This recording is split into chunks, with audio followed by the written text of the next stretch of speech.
To of the media, those of you following us on live stream here in St. Lucia and in the diaspora, welcome to the United Workers' Party press briefing. And for our press briefing this morning, we have with us our Deputy Political Leader, Mr. Guy Joseph, and our political leader and leader of the opposition, the Honorable Alan Chastanet. But before I introduce the first presenter, let me just take this opportunity to wish all men in St. Lucia and in the diaspora, and indeed around the world, a happy International Men's Day. And I noticed that the theme has something to do with health, as proposed by the Ministry of Health. But we know that we have a lot to do where health is concerned, especially when it comes to men's health. And of course, in St. Lucia today, among endangered species are our young men, because we hear almost on a weekly basis the demise of young men in St. Lucia as a result of violent crime. Only yesterday, we heard of 2 young men being shot in the heart of the city at 2:30, that is high day, in Castries, at a time when just about students may be coming from school, people are going about their daily chores in Castries. We had the shooting of 2 young men, one of whom perished. Of course, we don't expect to hear anything from the Minister of National Security as usual. We don't expect to hear anything from the Minister of Crime Prevention as usual. We will not hear from the Minister of Justice or the Attorney General. We will simply not hear anything from our government, because they are not concerned. I heard, to his credit, our Prime Minister speak on the issue of accidents, road accidents, and of course I too share the view that we are having too many fatalities on the road, and we call on drivers in St. Lucia to pay heed. But I think it is comfortable for the Prime Minister to speak on this issue, but what he is directly responsible for, and what is of a greater urgency and a bigger crisis in St. Lucia, the homicide rate that we are experiencing, is not a subject, not an issue. I want to remind St. Lucians that in the last 3 years, we have seen the demise of about 300 St. Lucians, predominantly young men. Let me repeat this. In the last 3 years, about 300 St. Lucians were murdered in St. Lucia. And to date, we have a government who is clueless as to what to do. They say nothing, they do nothing, they simply preside over the worst crime wave that we have had in the history of St. Lucia, where on 2 occasions we have equaled the record of 75 homicides in 1 year. And this year, unfortunately, we seem well on course to surpass that record. I think the number this year is about 70 or 71 according to official reports. And of course, many will tell you that there are more that are unreported, because if someone is shot, like the gentleman who did not perish yesterday, if he dies in 2 weeks' time, you may never hear about it. But it is a matter that we have to take seriously, because not only are we losing some of the prime principal persons of our productive sector, we are sacrificing our freedom and safety in this country, because what happened yesterday, could have resulted in innocent citizens, bystanders or bypassers being victims as well. What happened yesterday also is a bad image for us, because how many visitors witness it? We don't know. The internet is such that it is global, and when a would-be visitor wants to visit St. Lucia, they will Google St. Lucia. Unfortunately, these are the kinds of reports they will see about St. Lucia. The other thing is, I've said it before and I will say it again, our economy is being jeopardized, because when you have an unsafe country, as has happened not too long ago, we will have international countries issuing advisories, like the French did not long ago, to their citizens. We depend on the US, UK, European market. Let us hope that things do not get even worse than it currently is, so that this crisis spiral out of control to the point that it kills our tourism industry. These are the issues that it seems our government is oblivious to and are not concerned about, but these are real issues for St. Lucia. And that is why, in addition to the high cost of living, that is why, in addition to the high cost of fuel, and that is why, in addition to the poor health system that we have in St. Lucia, we are asking and calling on the government to begin to do something to alleviate the situation. Since they are not paying heed and they are not taking notice of the crises that we are facing, we are calling on St. Lucians to join in and be part of the orange protest that is taking place. Demonstrate your dissatisfaction and displeasure by flying your yellow ribbon, your yellow flag, your yellow armband, and let the government know. Oh, sorry, not yellow, but orange. My apologies. Orange. And let the government know that we in St. Lucia are cognizant of the crises that we are facing. We have had enough of it, and we are not going to stand for it anymore. And so, I'll correct myself again. It is the orange protest that we are inviting you to be a part of. Orange is the color of protest, and it is about time that we St. Lucians take a stand to let the government know that what is going on is unacceptable, and we have had enough. At this juncture, ladies and gentlemen, I would call on our first presenter, the Deputy Political Leader of the United Workers' Party and former Parliamentary Representative of Castries Southeast, Mr. Guy Joseph, who will address you.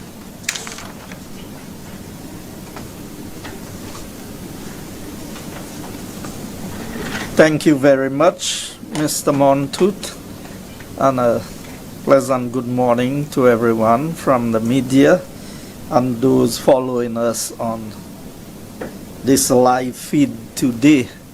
I join my voice in wishing all men Happy International Men's Day.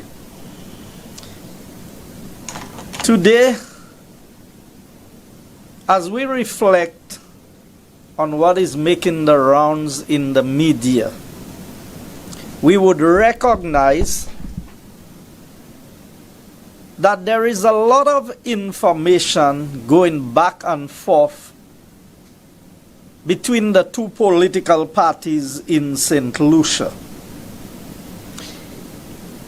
The responsibility of evaluating the information that is presented is also that of the citizen and the media.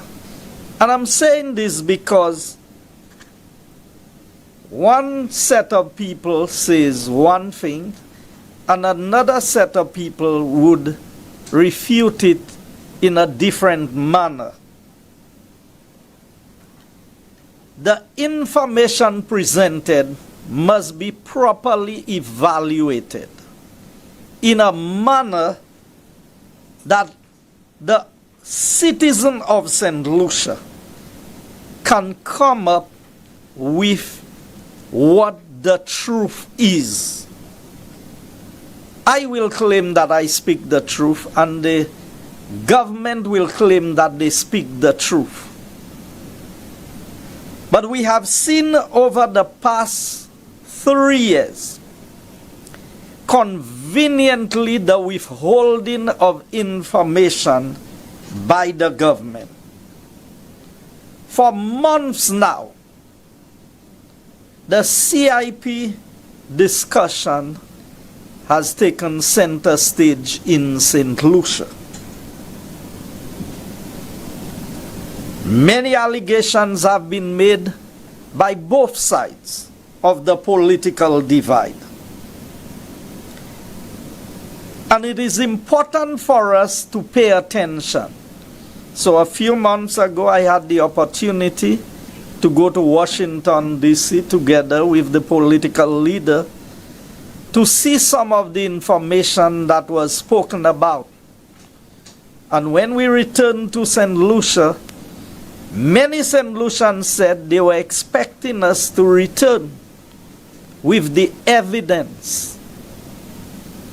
We did not want evidence from Mr. Martinez because everything that has transpired in CIP is in St. Lucia. Everything, every agreement that was signed is in St. Lucia. It is unfortunate that we do not have a Freedom of Information Act where we could force the hand of government to release the information that was necessary so that the minds of St. Lucians could be put to rest about who was speaking the truth. But today, I am happy that the information that is circulating is not information that originated from Mr. Martinez, but it is information from the government of St. Lucia. Martinez didn't sign any agreement in St. Lucia. The minister responsible for CIP signed agreements. The chairman of the CIP board signed agreements. The deputy chair of the CIP board also signed as witness on these agreements. And why am I saying this morning? Because St. Lucia, this is our country. It is not an SLP passport that is being sold. It is a St. Lucia passport that is being sold. And we need to understand this. So, all along we kept on asking for the information. I knew what I saw in Washington, D.C., and I knew what I heard in Washington, D.C. I know the ministers who were involved. But it is not my place to come and give you information from D.C.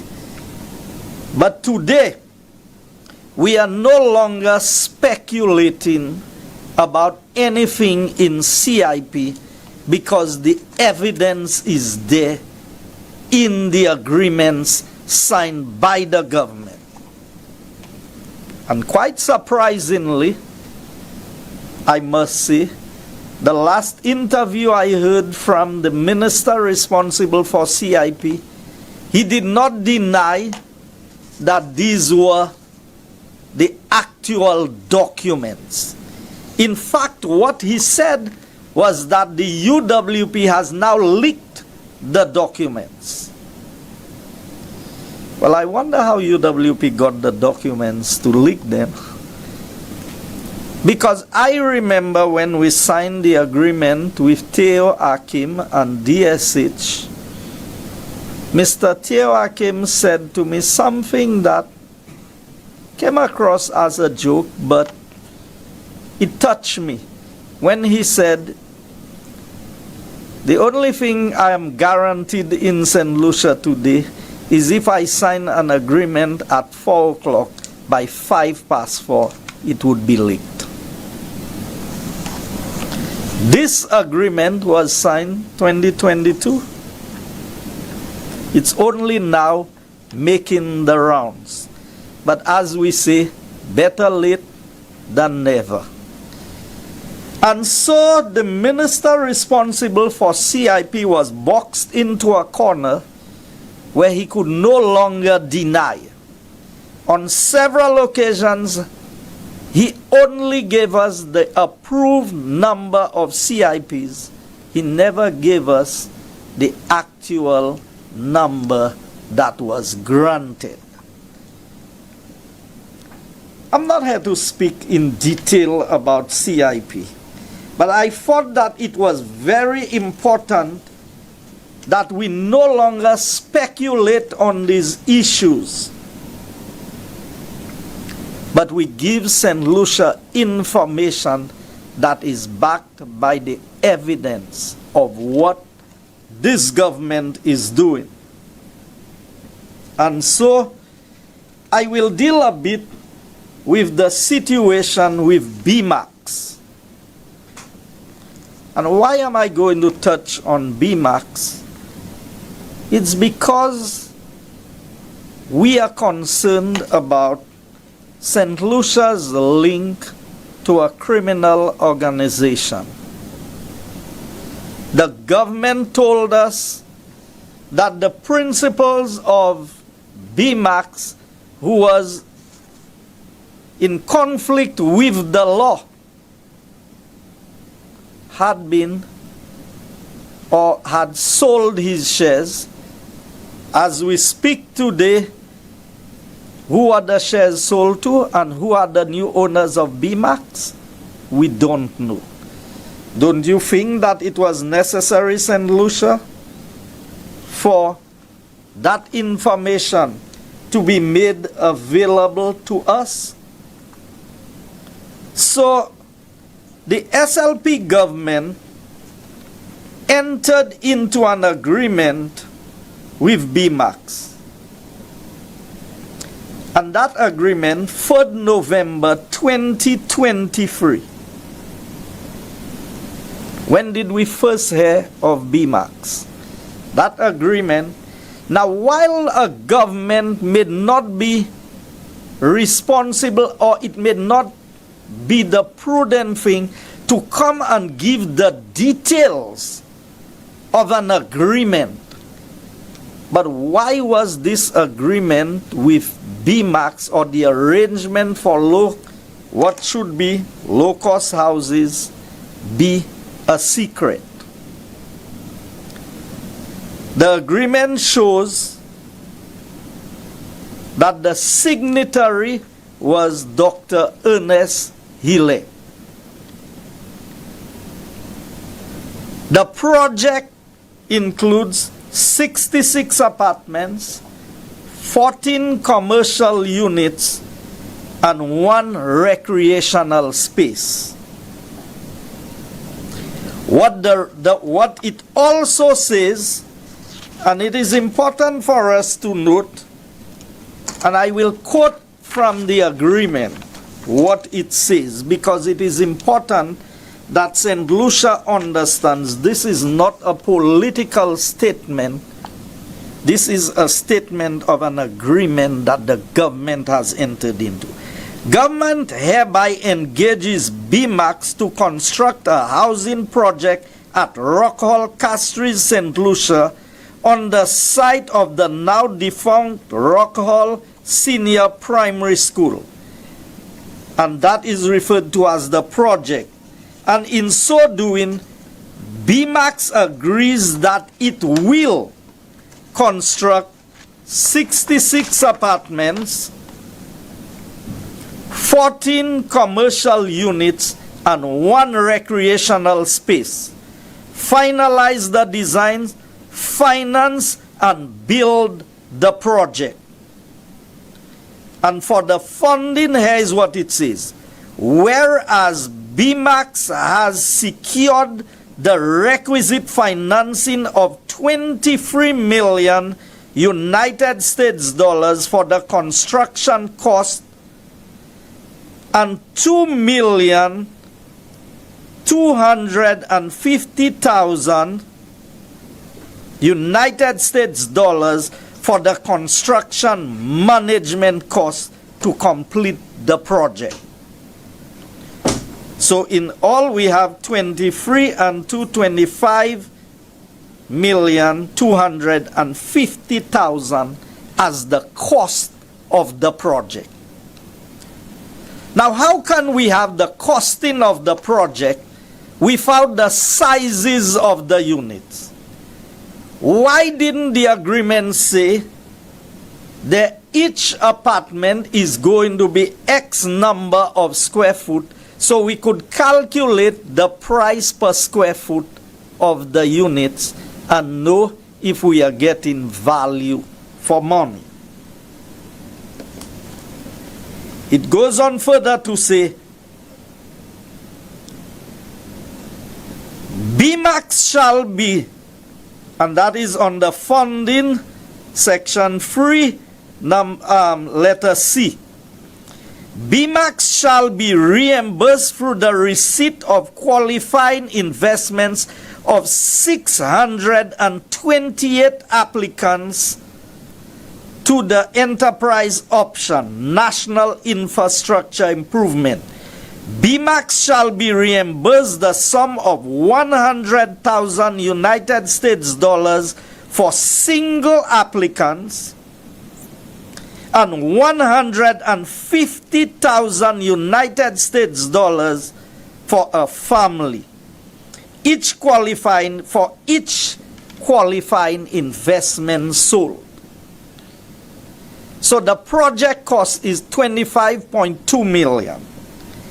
Yet still they have been granted the license to sell 628 passports.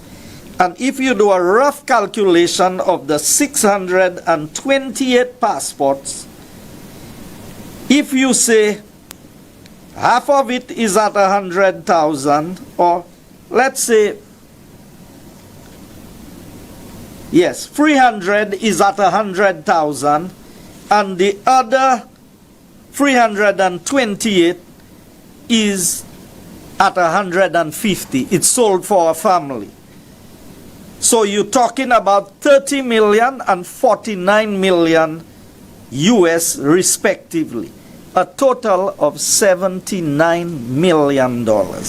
Now I want any right-thinking St. Lucian to tell me why the government of St. Lucia would give Bmax $79 million to build a project of $25 million for us. That is a profit margin of 200%.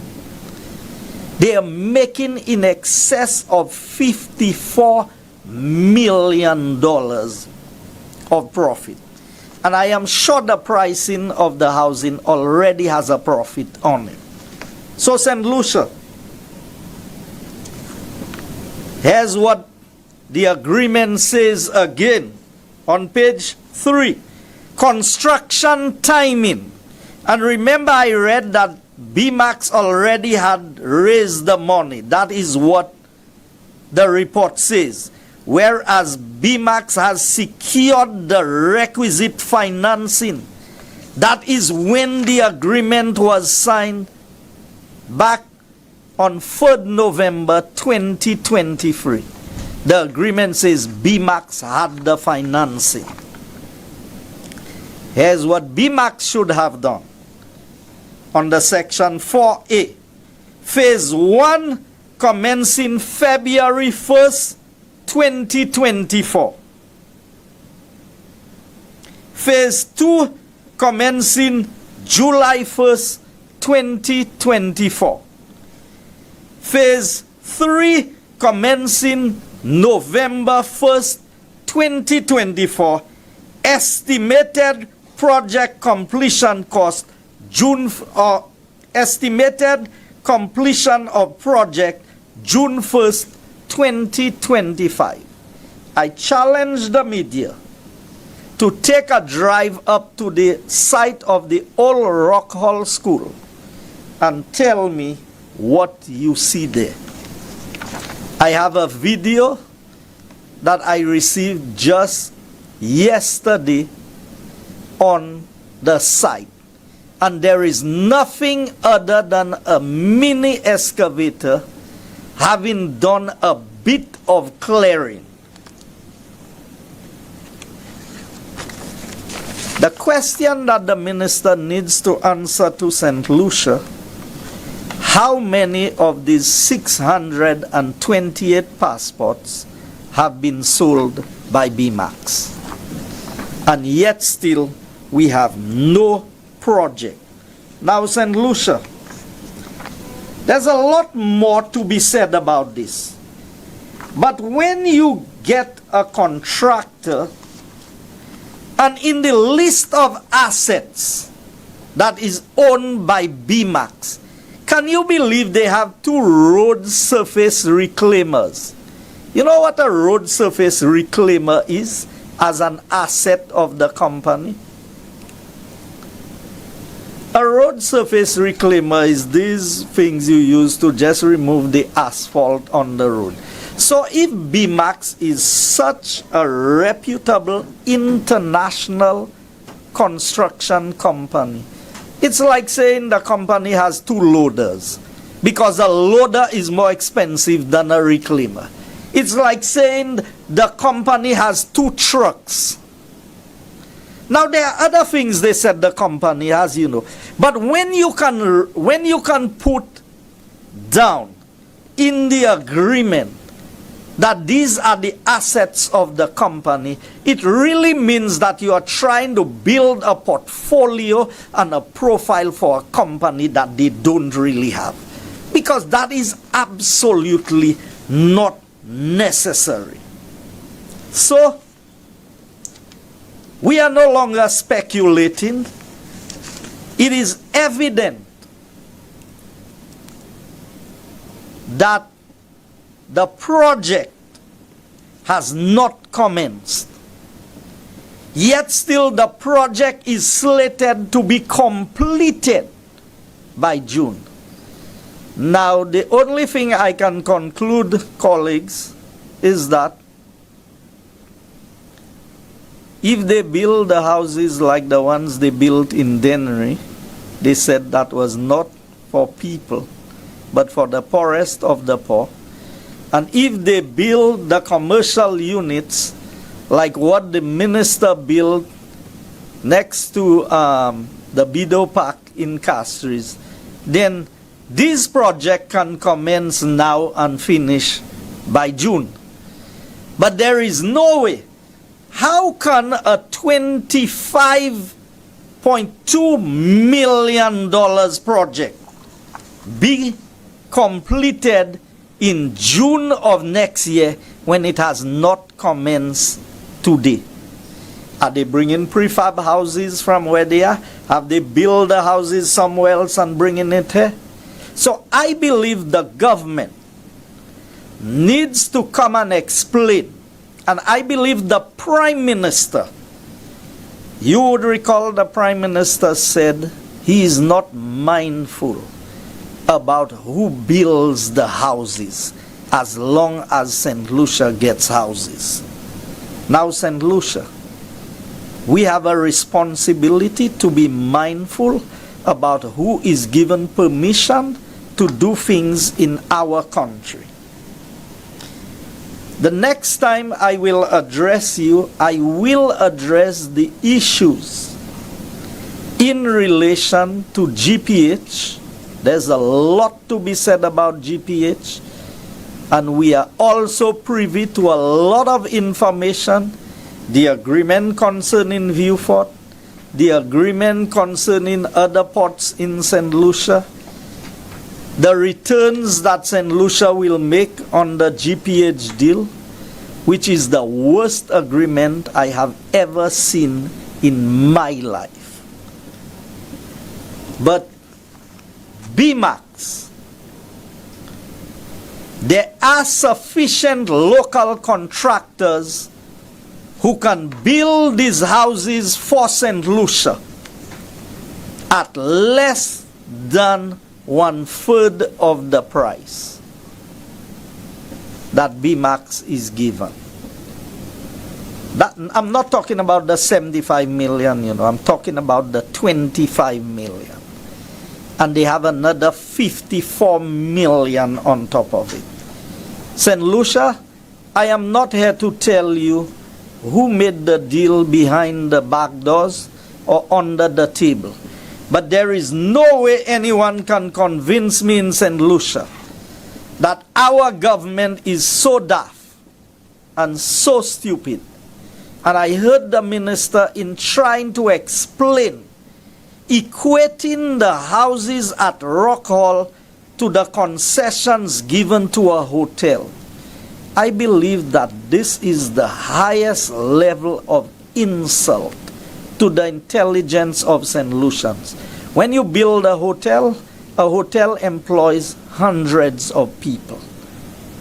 A lot of foreign exchange is earned as a result of the hotel. Everything they use in the hotel, they pay the duties on it. I'm not talking about the construction side. I'm talking about the food and beverage and all of the other things. The hotel accommodation tax. There's lots of money that government makes from the construction of hotels. For the minister to come and say, well, investors must make an ROI, and sometimes they don't break it down. But it's what we call a return on investment. You come in and build a few houses in St. Lucia, and your return on investment is supposed to be 200%. When the average return on investment on construction in St. Lucia is between 15 and 25%. So why couldn't our local contractors be given the jobs to make at least 50%, but 200%? And there are enough people building houses in St. Lucia today who can tell you how much a house costs. So I will close there for today and take your questions at the end of the period.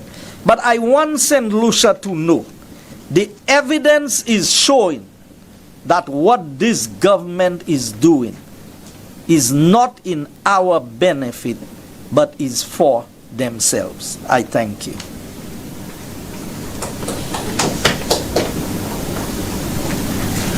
Thank you very much, Mr. Joseph. Ladies and gentlemen, St. Lucia does not belong to the United Workers' Party. St. Lucia belongs to us, meaning the St. Lucia Labour Party. The words of our Prime Minister, Philip J. Pierre. Let me say this.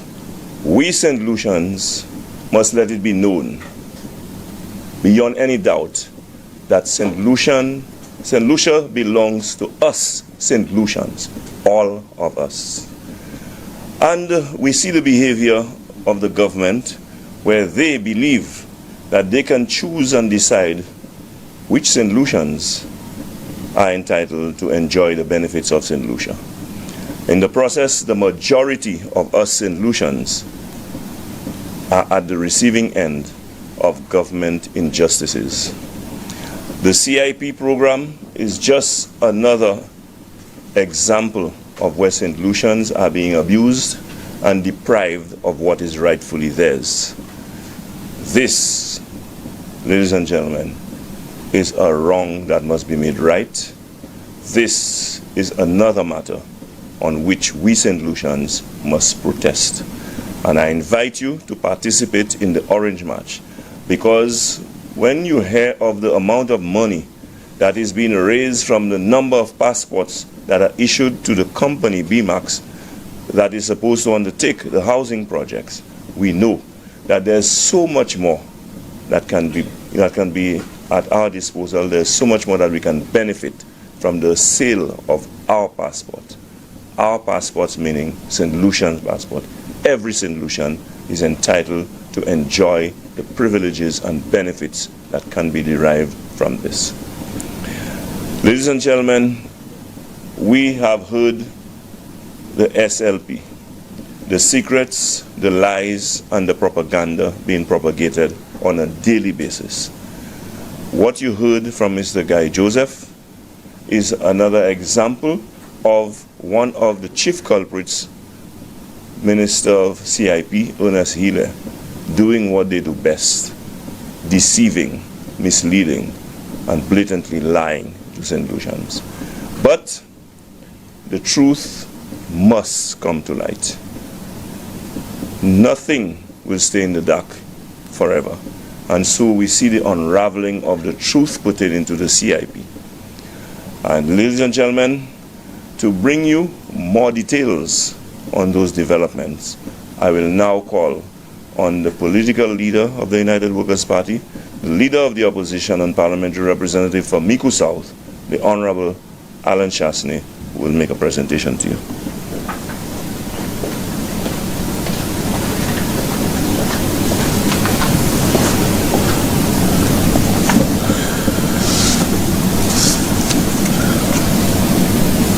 Good morning to members of the media, and also good morning to my fellow St. Lucians.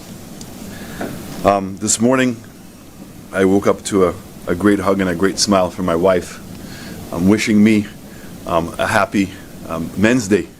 And so I want to pass that on in turn to say to all the men, I wish all of you a happy Men's Day, and I really hope that you benefited from the same thing that I did. But I also was reminded by my wife when I woke up this morning that she feels like every day is Happy Men's Day in our household, and I can say that that's absolutely true. She's been amazing, and I hope many of you out there are equally blessed with either a wife or a loved one and a family that can cherish your contribution to life. And I just again say thank you to all the men for the contribution they have made and continue to make to the development of St. Lucia. I also want to take this opportunity in advance of tomorrow, which is going to be International Children's Day. And again, it's a very important day, and I think that it's right that we take some days out of the year to stop for a moment and pause for a moment and really think about the contribution that they make. But also, I think it should be reminding us of the responsibility that we have as parents, as family members, as neighbors, to the development of our children. Our children really are our future of this country.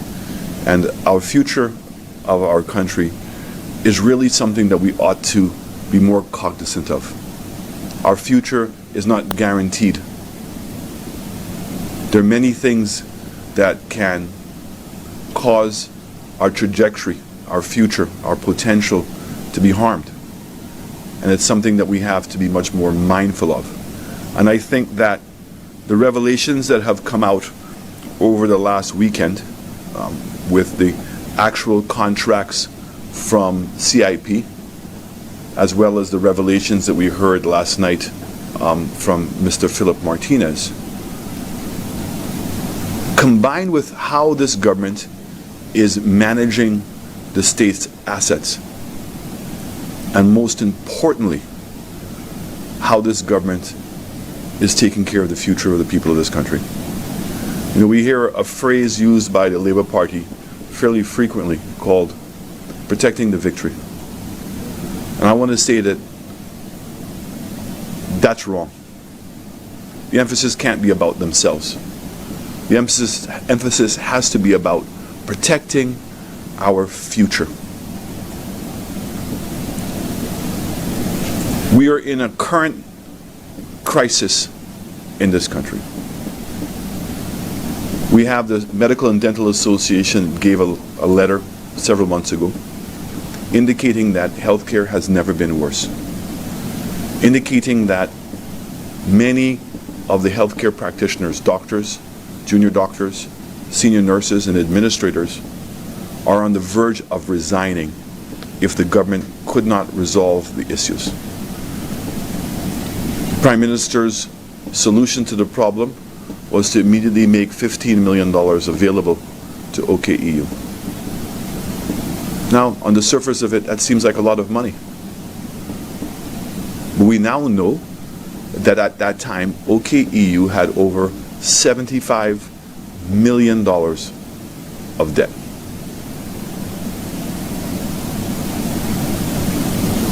This is a government that promised the people of St. Lucia universal health care, meaning free health care for everyone. And they said they were going to start off with the elderly and with pregnant women. They couldn't deliver on that. How many examples have we heard over the last couple of months of elderly people trying to access that free health care, that universal health care, and have been turned down, have been denied that opportunity? We're hearing stories of elderly people who died over the age of 80. And the last thing of respect, to be able to bury your loved one, was being denied the people of this country on the basis that her health bill had not been paid, and therefore they would not release the body. I cannot believe that we in St. Lucia each would have to experience that to know that our healthcare system is failing us. Do each one of us have to be in a crisis, rushed up to OKEU, and to be put in a chair to wait? And you're in so much pain that you don't go back home, you wait in the chair? And we hear stories of people taking 2 and 3 days to be able to find a bed. And sadly, many of them have died. Do each one of us have to experience that ourselves to know that the system is broken?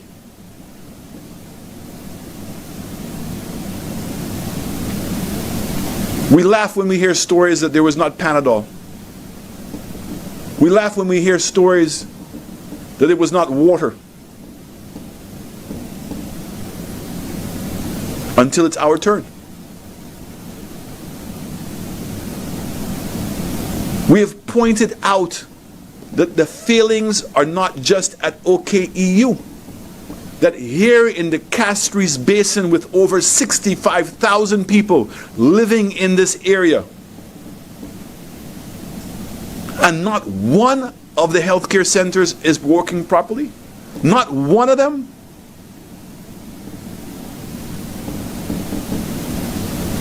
The Castries Healthcare Center is closed. Masha Healthcare is closed. Entrepot is working part-time. That the Ministry of Health itself would come out and say that based on those facilities being closed and what's taking place at the OKEU, that they're advising people to go to Leclerc and to go to Groselet. Great. But if it was a genuine recommendation, we all would have seen that the facilities at Leclerc and at Groselet would have been improved. That the staff that were over at the other place would have been made available over there. That there would have been expanded facilities to accommodate now all the new people that are coming. In fact, what we saw was the opposite. And so anything that goes wrong with anybody in the 65,000 people in this in the basin, instead of being able to rush to a healthcare center, a nurse that you already know, facilities that you're familiar with, you're now being asked to go to OKEU, which is under crisis in this country.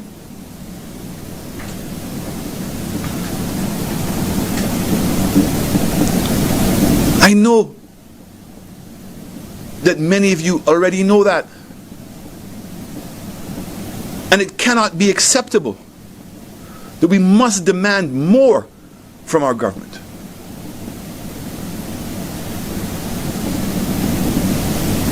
So it means now that the expectation is that each one of us individually must find the resources ourselves to take care of our own health needs. And so people are going to Tapio. People are trying to import drugs themselves.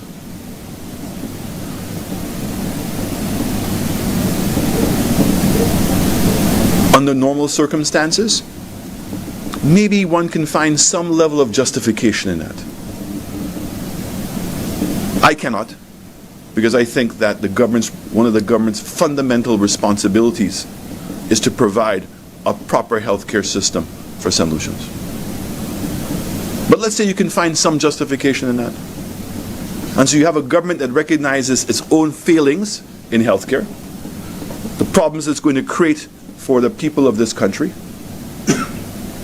And what do? Do you find resources to help them? Do you understand that their plight and the cost of living in this country? Has the government gone out of its way to accommodate people? To put more money in your pocket? So when there was cost of living increases around the world, it's not the government's fault. But it's what you do to soften the blow, to cushion the blow for the people in your own country, recognizing there's no health care.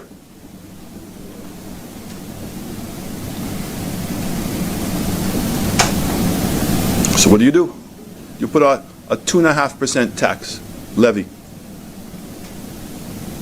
And we warned, even the business community warned the government, the levy was going to accelerate inflation in the country. The Prime Minister promised us that when he put on the levy, it would not impact the price of food. He stood in the House, jumped up and down, waved, ranted. Let me repeat myself. It's not going to be on this, it's not going to be on that. And not understanding that 2.5% was increasing the cost of doing business in St. Lucia, and that cost would be shared among all of the items. It didn't take 24 hours that Kentucky Fried Chicken was increasing its prices. Flow and Digicel. And everybody who is providing services in this country could not bear that burden and absorb that increased cost and had to pass it on to the customer.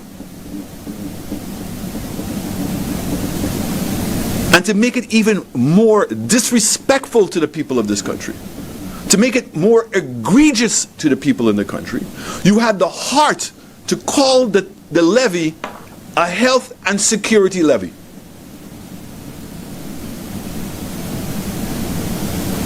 That's insulting. It's disgusting. It is unacceptable. Because we all know health has never been worse. And yesterday's incident in Derek Walcott Square is too harsh of a reminder to all of us that all is not well in this country.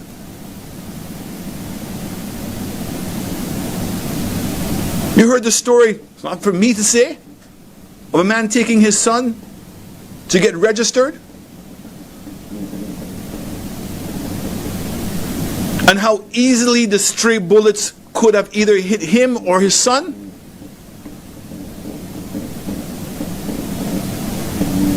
St. Lucia, we must have a value on life more than we have. It's not about politics. It's about us and our well-being, whether it's from a health perspective or from a safety perspective. And when you see the extent that people have to go to get the attention of the government to help them address how they're being affected, it makes it worse. People are having to grovel in this country to beg for attention.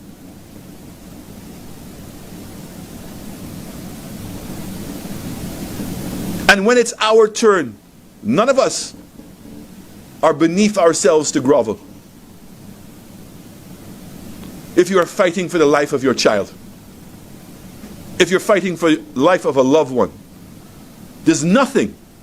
We will sell as many cakes and beg as many people.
Section 2.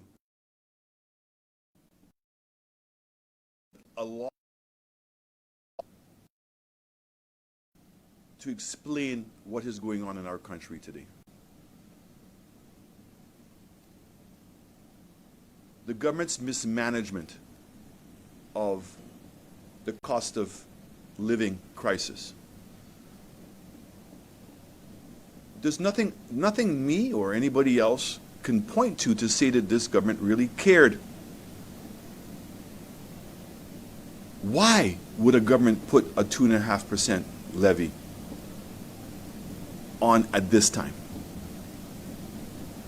Why would the government of St. Lucia allow the price of fuel to go past $17.50, the highest it's ever been in the history of our country? What makes this egregious is because the government has and has always had in St. Lucia price controls.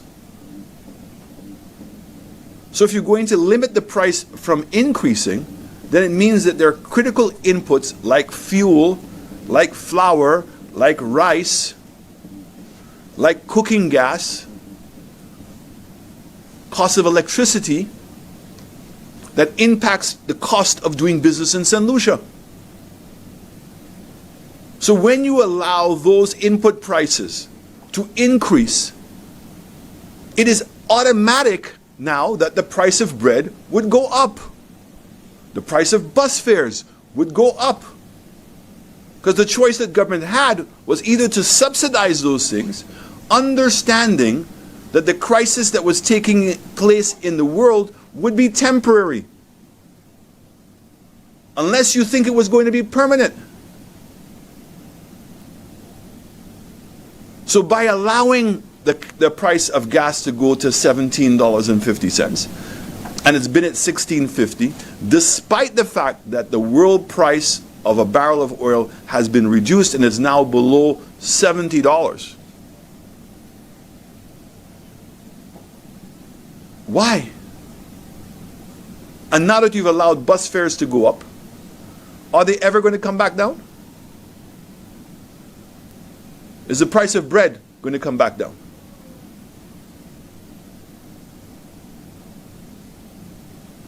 Every week that people go to the grocery store, they are confronted with the mismanagement of the economy because they see the prices of goods going up. And the only thing that is not increasing is your salaries.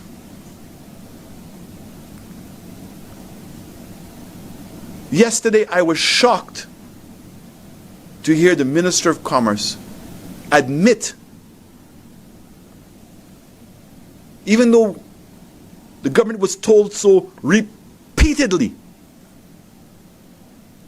that the minimum wage was going to have a serious impact on small businesses. And while we applaud and we want to see the minimum wage in this country rise even higher, it must come with programs to allow businesses to get relief somewhere else. So when you're putting taxes on small businesses, when the cost of freight is going up exponentially, and therefore with the new taxes it's increasing the cost of the goods even more, and then you have delays at the dock, and nobody cares. How long have we been hearing about this problem at the dock? No solutions? You don't see that that's adding costs to people's businesses? If you want to see the increase in wages in this country, it must come with an environment that's going to allow the businesses to grow so they can pay for those wages. So yesterday, what is her admission? Her admission is that the minimum wage is having a serious impact on the ability of small businesses to stay open. So what's their choice? Send the people home.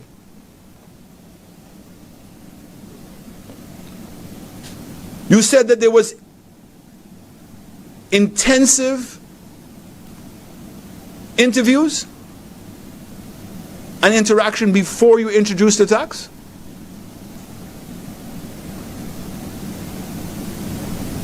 This is becoming a pattern of behavior with this government.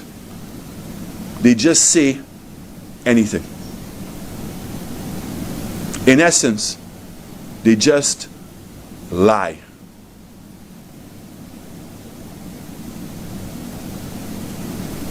They are breaching the trust of the people of this country every day. And the persons who are paying the price for those lies is all of us. We are suffering. So we see what's taking place in healthcare. We see what's not taking place in national security. We feel the pain of the cost of living in this country. That instead of helping subsidize businesses, helping to support businesses, helping to reduce the cost of businesses, the government is moving in the other direction, is increasing those costs. Who's benefiting? And why?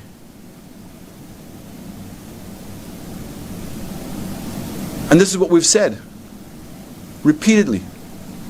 We are not seeing any policies by the government to reduce the cost of operations or the efficiency of government. You there want to pretend that there was some kind of bubble that took place at Daher Mall? 3.5 years. Where is it? The 2 floors upstairs belong to the government of St. Lucia. That's why they're paying $4 a square foot. It's theirs.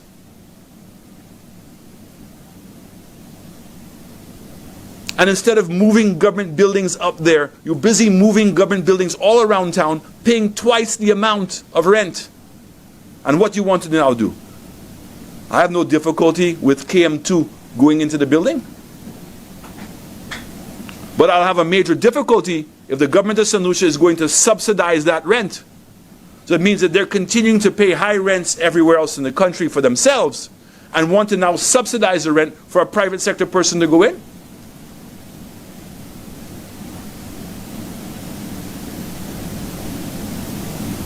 Every dollar matters. And every year in the budgets, you see that the cost of doing business by government is increasing. And that is why your taxes are going up. That's why the government cannot give you relief, and there's no social programs, and all of those are being cut. 700 people, 700 families were taken off of the poverty list at a time like this, and that's justifiable. Sioux Frere, I was there just this weekend. You had a hurricane, when was it, in October? The boats that washed up into the graveyard are still there. The docks have not been repaired. Winter season is upon us. So what is the government doing with the money? Why is the government not using the money to help the people of this country? The road conditions have never been worse, and I heard Spider speak about road fatalities. But everybody that's being interviewed has the same complaint. Yes, people are speeding. But at the same time, the road conditions are deplorable in this country and are getting worse by the day. So all this extra money that government is collecting, where is it going? So that now brings me to the heart that this weekend, if anybody was not angry before, if they took the opportunity to read the contracts, they would be revolting every day in this country. So what did the contracts tell us? On the real estate program for the hotel, did the government increase the number of files? Now we know for a fact, so there's no arguing anymore. From 700, so where Galaxy would have been able to collect 210 million US dollars, and it's in the contract for a hotel that was going to cost 250 to 300 million dollars.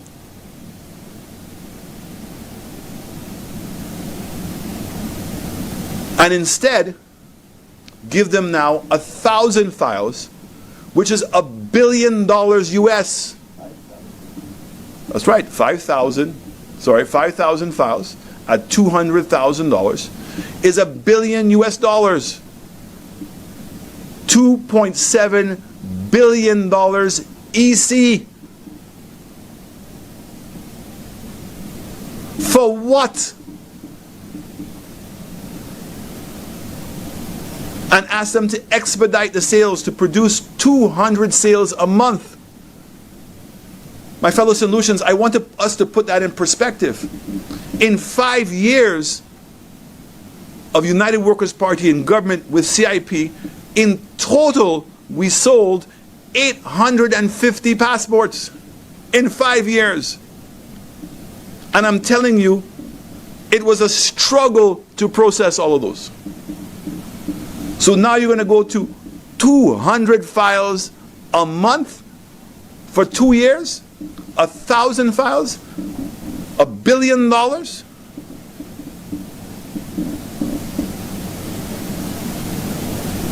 And they turned around, and in addition to making Galaxy a developer, which they are, they also made them a promoter.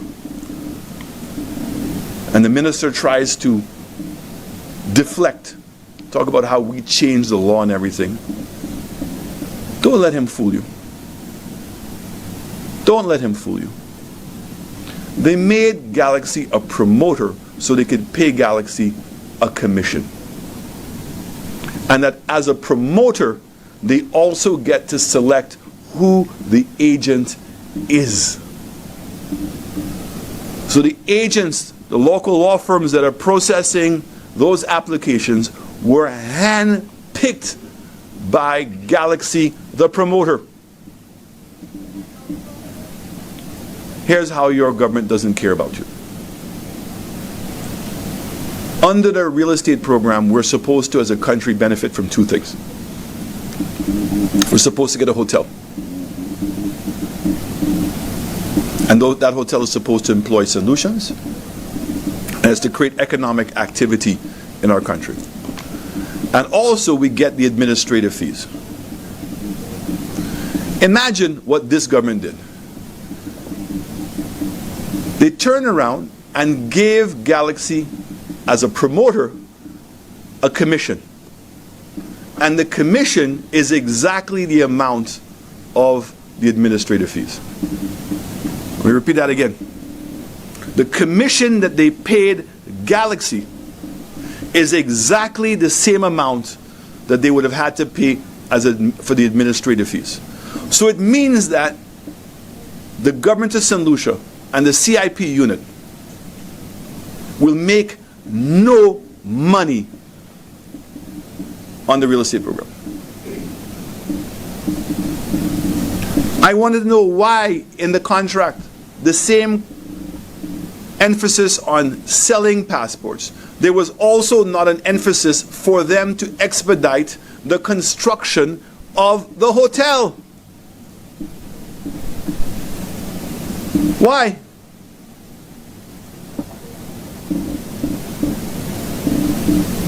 Our eyes cannot deceive us. There's nothing going on at Canals. The only thing that happened at Canals is a UNESCO site, which was our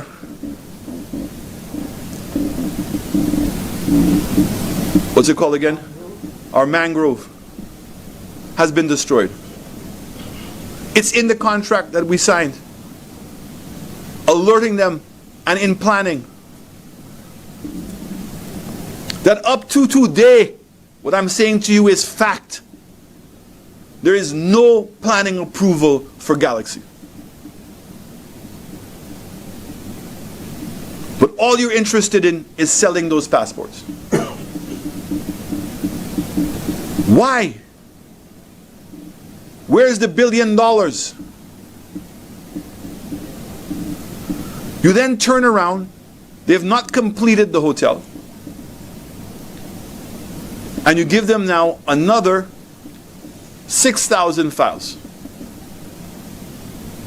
to do an infrastructure program.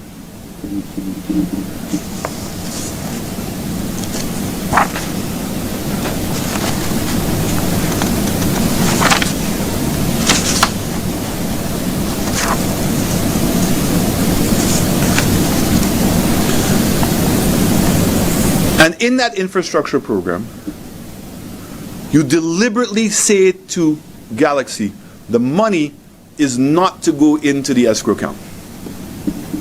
So Galaxy is collecting all of the money themselves.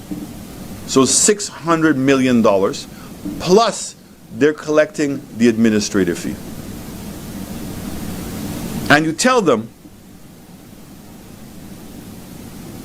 that in order for you to issue the certificate of citizenship means an application for citizenship which has been granted and a unit has received evidence of the applicant making the payment of the minimum qualifying investment into the that's in the real estate approved revocable. But in the infrastructure, there's no such requirement. No such requirement. The money does not go into an escrow account. So you don't even know if you've received the money.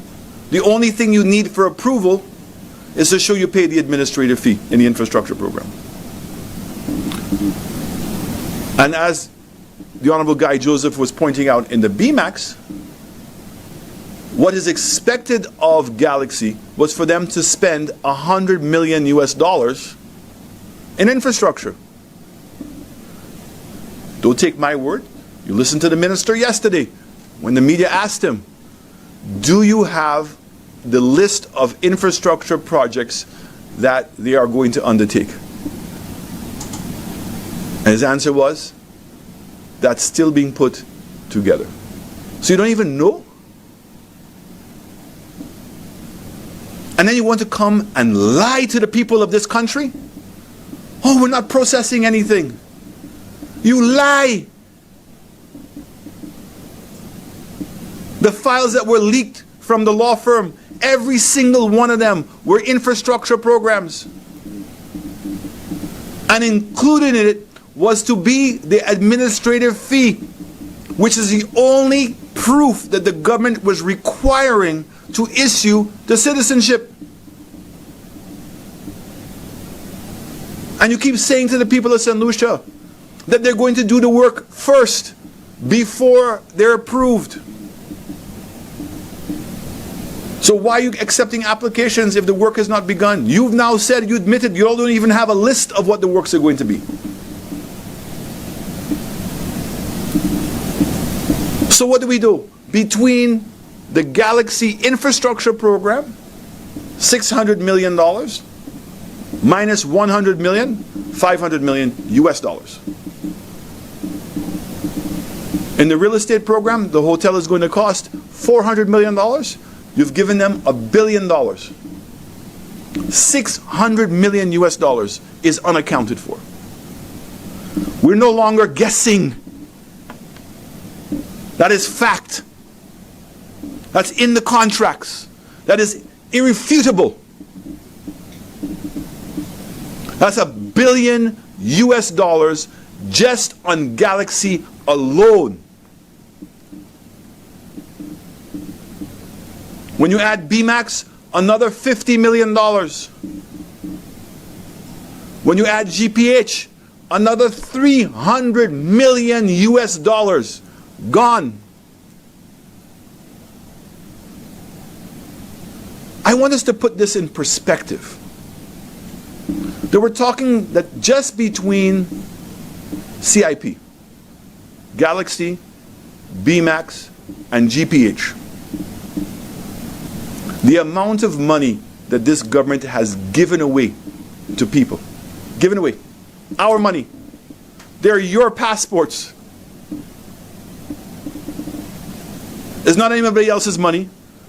This is money that they were obtaining from the sale of our citizenship in our country.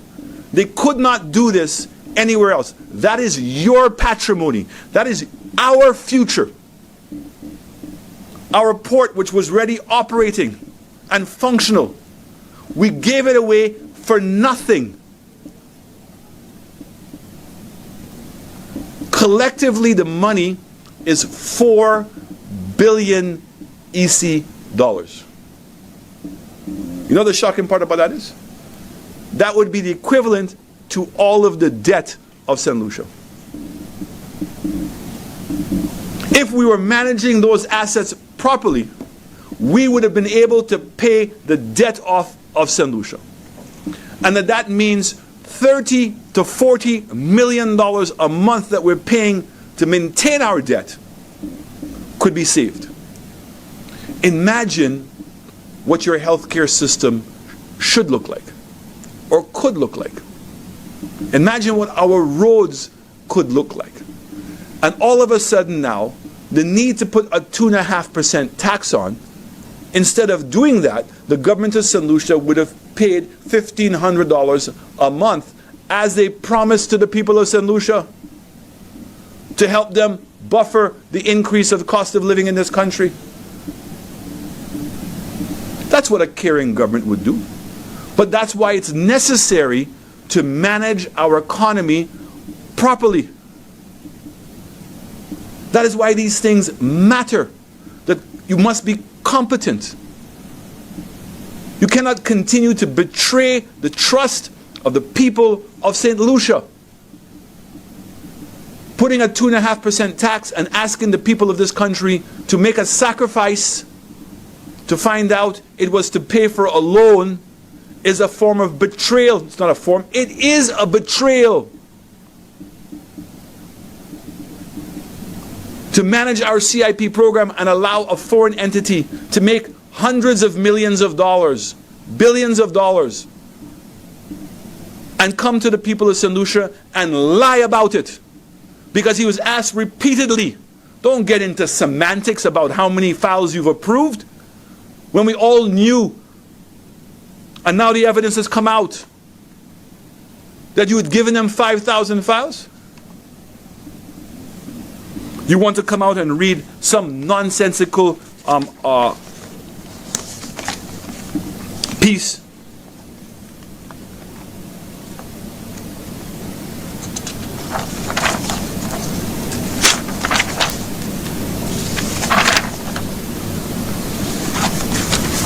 You hold up the contract that I signed?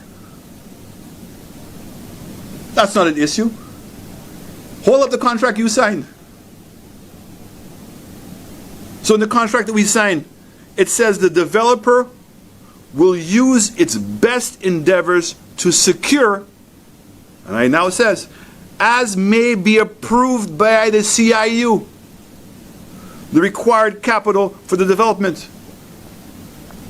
So the minister knows that that number has been documented. It shows as a limitation. The contract says that the hotel is to be between 250 million and 300 million. That's why 700 files, $210 million, because we said we should not allow a developer to use all of the CIP money to build a hotel. They need to bring money to the table. If it's 100%, we might as well build the hotel ourselves. That's a deflection. And what he then quotes in this, it comes from the same paragraph where he said,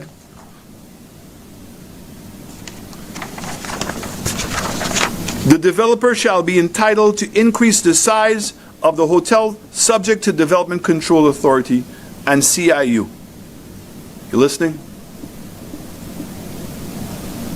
The developer, Galaxy, will be entitled to increase the size of the hotel subject to Development Control Authority and CIU approval. It's not that they can just decide how many they want to build and they can build it themselves. And it goes on further to say, the number of qualifying investments units developer is permitted to sell shall be increased pro rata. So first of all, there's a control on how many rooms they can add. And if they add extra rooms, they cannot get 3 times the amount. It has to be a pro rata basis. On the basis of what? That 25% of the money is going to come from them. And 75% can be used from CIP. That's no excuse as to why the government would have amended the contract in 2022. Now, I'm not going to be petty like the minister, but I can ask him a simple question. If you had concerns and you believed that there was an entity in St. Lucia that it could have handled the escrow account, when you amended the contract to give them extra files, why didn't you change the escrow account to St. Lucia? Why did you leave it in Hong Kong? Why did you leave it in Hong Kong? You had an opportunity when you amended the contract to make whatever changes you wanted because you were giving them more files. There's no sincerity in Ernest Hilaire. None. There's selfishness, there's greed, dishonesty, and no integrity. And I've said it before, and I'll repeat it again. Ernest Hilaire is a fraud. He's a man that uses his office to benefit himself. And before he became the minister, there were a multitude of examples of where he did that. And that's why those things matter. It's not about just making allegations for allegation's sake. The evidence and the proof was there, what he did in London. And he believes he can get away with the same thing today. And I want to put the Prime Minister on notice exactly how Philip Martinez put him on notice last night. I no longer believe for one moment that he does not know what is going on and that he's not sanctioning what is going on. There are too many pieces of evidence, whether it was in housing, with what's taking place with the PS, what's taking place with his Minister of Housing, what's taking place in CIP, what has taken place at NLA, what's taking place at the Halls of Justice, what has taken place at St. Jude's Hospital, where you're going to increase the cost. $100 million you could have been in the new building. And today you want to go and spend $300 million and borrow the money on top of that? No. Pierre Pablo. And that's putting it lightly. This Prime Minister has become a danger to the future of our country. The SLP government has become a danger to the people of this country. And it is time for the people of this country to hold this government accountable for the multitude of injustices. The injustice of what's taking place in healthcare. The injustice of what's taking place in crime. The unabated increase in crime. And yesterday should be a reminder to everyone, there is no crime protection in our country. People are killing people in this country indiscriminately, without fear of any concerns. You ride on a motorbike into the square and shoot up people? Now, there are a multitude of signs before that crime was out of control. But yesterday takes the cake. We see what's taking place with our infrastructure in this country. The abuse of money, and this is money that should be going to the benefit of the people of this country to help them with the cost of living, to help them with what their healthcare crises are. We should not be begging a government for these things. These are the injustices, and the injustice of mismanaging our patrimony in the CIP. The injustice of what you've done at our ports. The injustice of what you're doing in housing and the management of our ministries and the fare that you're putting in this country. These are the injustices. And that is why we say it's time for all of us in St. Lucia to right the wrong, to force them to correct these injustices, and for all of us to understand that unless we stand united, we will not get this government's attention. And the longer we wait, the worse it's going to get for a minister of government, in the face of facts yesterday, to try to deflect the blame on me. And the absurdity, think of it, that he's trying to say that we gave DSH, how many? 9,000 files? Is Ernest Hilaire a madman? And he himself admits he can't find anything. If you cannot find anything, Minister, after being in government for 3.5 years, is because there's nothing to find. And let me help you. Let me remind you again. DSH was not given any passports to sell. Not $1 of the money that they spent in St. Lucia came from their passport projects. And every single program that DSH wanted to do had to submit a separate application. And there was only one application that had been approved as a development, and that is the hotel next to the horse racing track. And even that project never got full approval because DSH themselves were not ready. So don't bother continuing to look, because there is nothing. What you must do is account for the atrocities that you have committed against the people of the St. Lucia, and the $1 billion you've given away with no explanation. None. And I'm asking the people of St. Lucia, put your orange ribbon on your cars.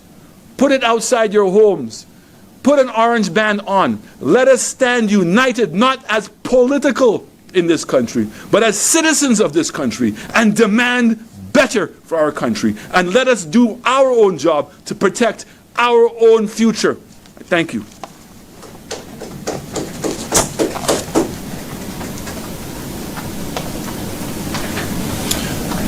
Yes, let me thank the political leader and leader of the opposition, the Honorable Alan Chastanet, for his presentation. I will take this moment now to invite questions from the media, if there are any. Or were we so thorough that you don't have any questions? All right. Yes, and in closing, let me just join the leader of the opposition in wishing in advance the children of St. Lucia and indeed the rest of the world Happy Children's Day, since tomorrow is International Children's Day. And let me remind St. Lucians that you have a civic responsibility as patriotic St. Lucians to do what is right by your country, and not to sit by and allow your country to be taken down the slippery slope of destruction, as is happening right now. We have a dire situation in our healthcare system. We have a crime problem in St. Lucia, given especially the rate of homicide that has been taking place for the last 3 years. We have a situation with our quality of life in St. Lucia. There is high cost of living, and there is inflation in St. Lucia. That is made worse by government policy of imposing 2.5% on the people of St. Lucia. We also have a situation in St. Lucia where the leader of the opposition mentioned it, where our assets have been squandered by the government of St. Lucia. And we have seen the Port Castries and Port Soufrière deal with GPH, where we are being told that for $40 million it was given away to a foreign company who will make in excess of $400 million of that deal. We have the NLA situation where $80 million was borrowed and no clear accounting for that money. We also have a situation where the gas prices are very high despite the low price of fuel on the international market, and our government is refusing to pass on the savings to you, the consumer, and the price of gas remains above $14. As a matter of fact, in St. Lucia, it is $16.50. These are some of the crises that we face in St. Lucia, and you cannot continue to sit idly by and allow this to go on, we have to take a stand. And so again, I'm reminding you to play your part and join the orange protest that is taking place right now. And if you do not have orange ribbons of your own or bands of your own, you can contact the office of the United Workers' Party and you will be issued your ribbon so that you can place on your vehicle, on your homes, wherever you choose to. I want to thank all of you who participated, or rather who continue to watch our news brief. I want to thank the media for coming. I want to thank our people in the diaspora who continue to monitor what is going on in St. Lucia. And I invite you to join us on Thursday morning for Meet the Opposition on Rev Up St. Lucia, and Thursday night for Roundtable at 8:30 p.m. On Sunday, we will continue our Sunday Live, and I want to take this opportunity to apologize for the postponement of yesterday's Like It Is, but to give you the assurance that come next Monday, we'll be back on air. Thank you very much. Have a good day. Enjoy the rest of your day.